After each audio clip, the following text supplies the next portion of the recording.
Salam matematika. Adik-adik, kalau pertemuan sebelumnya kita sudah belajar tentang pertidaksamaan linear dua variabel dan sistem pertidaksamaan linear dua variabel, maka hari ini kita masuk ke materi utama kita, yaitu tentang program linear. Harapan Ibu, kalian sudah memahami, kalian benar-benar mengerti tentang materi kita sebelumnya, sehingga pada materi kita hari ini kalian sudah tidak mengalami kendala, tidak mengalami masalah lagi. Kita langsung saja ke materi inti kita hari ini. Yang pertama kita belajar terlebih dahulu yaitu tentang konsep dasar dari program linear itu sendiri. Program linear identik dengan menentukan nilai optimum dari suatu masalah. Nah, nilai optimum yang dimaksud itu adalah nilai maksimum dan nilai minimum. Nah, permasalahan program linear terdiri atas yang pertama harus ada fungsi tujuan atau fungsi objektif, yang kedua harus ada alternatif pemecahan yang membuat nilai fungsi tujuan menjadi optimum, misalnya keuntungan maksimum, hasil penjualan minimum, dan lain sebagainya. Yang ketiga harus ada sumber-sumber yang tersedia dalam jumlah terbatas yang nanti akan disubstitusi ke fungsi tujuan yang diketahui. Nah, sumber-sumber yang tersedia itu dalam berupa fungsi kendala yang notabene yang akan kita selesaikan, kemudian hasil akhirnya itu nanti kita substitusi ke fungsi tujuan untuk menjawab tujuan dari suatu masalah dimaksud. Menyelesaikan masalah program linear dilakukan dengan langkah-langkah yang pertama, kita membuat model matematikanya. Yang kedua, setelah membuat model matematika, kita menyelesaikan model matematika tersebut. Dengan satu cara yang Ibu tawarkan di sini yaitu dengan melakukan uji titik pojok dari daerah himpunan penyelesaian yang ada pada grafik dari fungsi kendala. Kita lihat yang berikut. Membuat model matematika.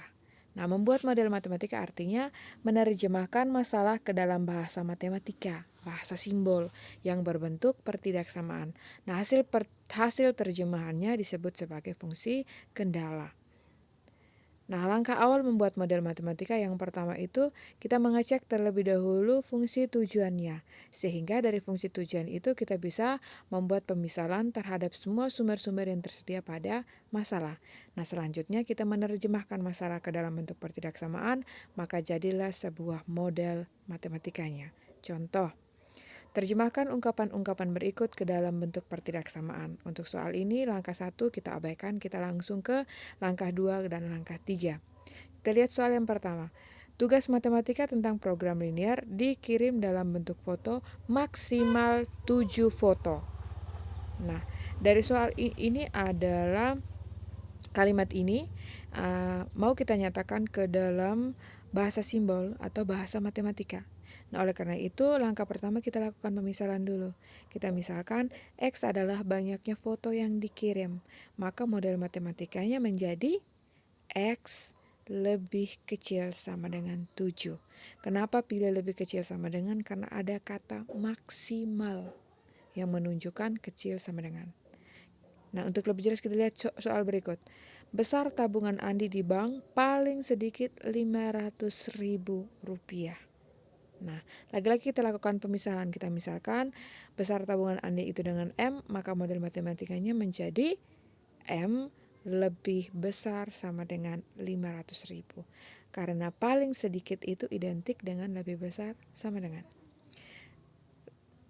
Untuk lebih jelas kita lihat soal yang lain lagi. Salah satu bis Bajawa Ende dapat memuat penumpang tidak lebih dari 20 orang. Tidak lebih dari maksudnya apa? Oh, ternyata kita buat pemisalan dulu, kita misalkan dengan K sebagai banyak penumpangnya, maka model matematika menjadi K, nah itu dia, lebih kecil sama dengan 20. Nah, kalimat yang menunjukkan ketidaksamaan tidak hanya maksimal, paling sedikit, tidak lebih dari, tapi masih banyak kalimat yang lain seperti sekurang-kurangnya, selebih-lebihnya, lebih kecil itu sendiri, lebih besar, dan masih banyak yang lain lagi. Oleh karena itu kalian harus pandai-pandai membaca pernyataan sehingga bisa kalian buat di dalam model matematikanya. Nah, kita lihat contoh soalnya. Dalam satu perjalanan, sebuah angkutan umum Mataloka Jawa paling banyak dapat memuat 20 penumpang. Tarif untuk seorang pelajar mahasiswa Rp2.000 dan tarif untuk seorang penumpang umum Rp10.000. Penghasilan dalam satu kali perjalanan yang diperoleh tidak lebih dari Rp100.000. Jika banyaknya penumpang pelajar mahasiswa dimisalkan X dan banyaknya penumpang umum dimisalkan Y, maka seperti apakah model matematikanya? Nah, untuk soal seperti ini kita tidak perlu lakukan pemisahan lagi karena kita sudah diberikan pemisahannya. Nah, kita buat kembali, kita tata lagi ke dalam bentuk tabel. Nah, kita pakai tabel. Nah, di situ misalkan X tadi banyaknya penumpang pelajar mahasiswa, Y-nya penumpang umum, totalnya berapa. Terus untuk kendaraan itu yang pertama itu kita lihat dulu muatan kendaraannya. Muatan kendaraannya tadi adalah paling banyak 20 orang, berarti tidak lebih dari 20 orang. Artinya baik kita tidak tahu pelajar mahasiswa dan dan penumpang umumnya berapa. Jadi situ Ibu misalkan saja pelajar mahasiswanya dengan 1, umumnya 1, totalnya kembali ke pertanyaannya yaitu 20 penumpang. Lalu yang berikutnya kita lihat adalah tarif. Nah, tarif untuk pelajar mahasiswanya itu 2.000, kemudian untuk penumpang umumnya 10.000 dan totalnya adalah Rp100.000. Nah, bagaimana kita menyatakan semua pernyataan-pernyataan ini ke dalam model matematika? Maka kita dapatlah sebuah model matematika. Yang pertama adalah X tambah Y kecil sama dengan 20. Kenapa lebih kecil sama dengan? Ada kata atau ada kalimat yang membuat dia menjadi lebih kecil sama dengan, yaitu paling banyak. Yang kedua, 2000X tambah 10.000Y kecil sama dengan 100.000. Kecil sama dengan, lagi-lagi kecil sama dengan, ada kata yang menunjukkan kecil sama dengan, yaitu tidak lebih dari. X besar sama dengan 0 dan Y besar sama dengan 0. Karena banyaknya penumpang tidak mungkin negatif, maka harus lebih besar sama dengan. Kita bisa sederhanakan, paling hanya pertidaksamaan yang kedua yang kita sederhanakan dengan 1000, maka kita peroleh X tambah 5Y kecil sama dengan 50. Nah, kira-kira itu sebuah contoh soal yang diberikan kepada kita bagaimana cara untuk membuat model matematika. Nah, setelah kita sudah pandai membuat model matematikanya, maka yang paling terakhir yang setelah membuat model matematika itu adalah kita menyelesaikan masalah. Nah, Ibu tawarkan masalah yang baru lagi. Misalkan, seorang penjahit pakaian mempunyai persediaan 16 meter kain sutra, 11 meter kain wol, dan 15 meter kain katun yang akan dibuat 2 model pakaian dengan ketentuan model A membutuhkan 2 meter kain sutra, 1 meter kain wol, dan 1 meter kain katun per unit. Model B membutuhkan 1 meter kain sutra, 2 meter kain wol, dan 3 meter kain katun per unit. Nah, keuntungan pakaian model A Rp300.000 per unit dan keuntungan pakaian model B Rp500.000 per unit. Tentukan banyaknya masing-masing pakaian yang harus dibuat agar diperoleh keuntungan maksimum. Nah, untuk soal ini ingat yang pertama harus kita cek itu tujuan dari soal ini apa. Oh, tujuan itu adalah menentukan banyaknya masing-masing pakaian yang dibuat supaya keuntungannya maksimum. Oh, berarti ada hubungannya dengan keuntungan. Nah, maka tujuan awal kita adalah kita mencari keuntungan, itu tujuannya. Nah, kalau tujuannya keuntungan, berarti selanjutnya bagaimana dengan pemisahan? Kita lihat, keuntungan yang dimaksud itu dari apa? Oh, keuntungan dimaksud dari pakaian model A per unit dan pakaian model B per unit. Maka kita lakukan pemisahan.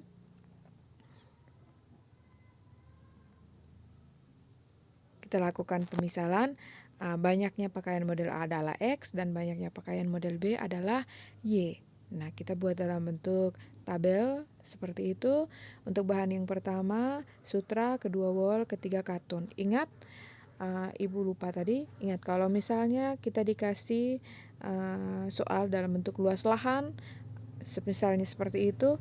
Nah, ada satuannya di situ, misalnya meter kuadrat, mungkin ada gabungan dengan desimeter kuadrat dan lain sebagainya, maka kalian harus membuat satuannya itu menjadi sama dulu. Jangan sampai satuannya masih berbeda. Nanti kalian salah di akhirnya. Nah, macam ini semuanya semua dalam satuannya meter sehingga aman, tidak perlu kita ubah-ubah lagi. Nah, sutra berarti model A, model B sampai total itu sutra semua. Wall pun demikian, katun pun demikian. Kita lihat yang sutra terlebih dahulu. Model A2 sutra, model B1 totalnya 16. Bolnya 1 model A, model B-nya 2 totalnya 11. Katonnya model A1, model B3 totalnya 15. Nah, fungsi tujuannya itu keuntungan. Model A-nya 300.000, ingat ya per unit tadi ya. Model B-nya adalah 500.000. Tinggal kita buat ke dalam model matematika. Yang pertama fungsi kendala yang akan kita selesaikan itu yang ada di dalam tabel itu sutra Wall dan Katun. 2x tambah y kecil sama dengan 16, x tambah 2y kecil sama dengan 11, x tambah 3y kecil sama dengan 15, x besar sama dengan 0, y besar sama dengan 0. Kenapa kecil sama dengan semua? Nah, di soal tadi fungsinya adalah memaksimumkan. Oh, berarti tanda ketidaksamaannya adalah lebih kecil sama dengan. Kalau fungsinya meminimumkan, berarti tanda ketidaksamaannya lebih besar sama dengan. X lebih besar sama dengan 0, Y lebih besar sama dengan 0 sudah pasti karena yang ditanya itu banyaknya pakaian atau keuntungan tadi, tujuan akhirnya kita keuntungan tadi tidak negatif.